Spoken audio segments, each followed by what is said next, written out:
ছোটটাই বলে আমাকে একটা পা দিও, বড়টাই বলে আমি কাজ করেছি আমাকে একটা পা দিও। কিন্তু আমি মনে মনে ভেবে রেখেছি আমি একটা পাও খাবো। লেও ঠেলা। আসসালামু আলাইকুম। পিকনিক খাওয়ার কথা শুনলেই আমার ভালো লাগে, সেই ভালো লাগে আমরা সবাই মিলে বসে থাকা পিকনিক। এমনিতেই শীতের দিন, তার উপরে আবার রাত হয়ে যাচ্ছে, রাতে খুব মজা হবে। গোস্তগুলোর মধ্যে আমি শুধু পাও খুঁজিচ্ছি।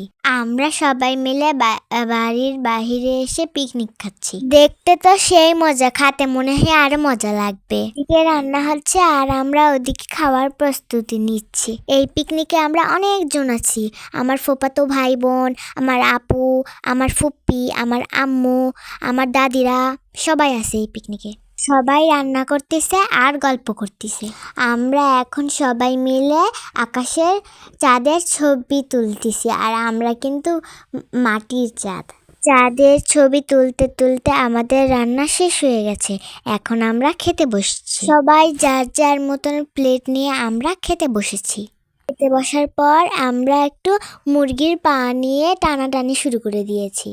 শীতের কারণে জমে যাচ্ছে, এই জন্য আমরা তাড়াতাড়ি খেয়ে উঠছি। আমরা সবাই অনেক মজা করে পিকনিক খাচ্ছি। সবাই থাকলে পিকনিক খেতে অনেক মজা লাগে।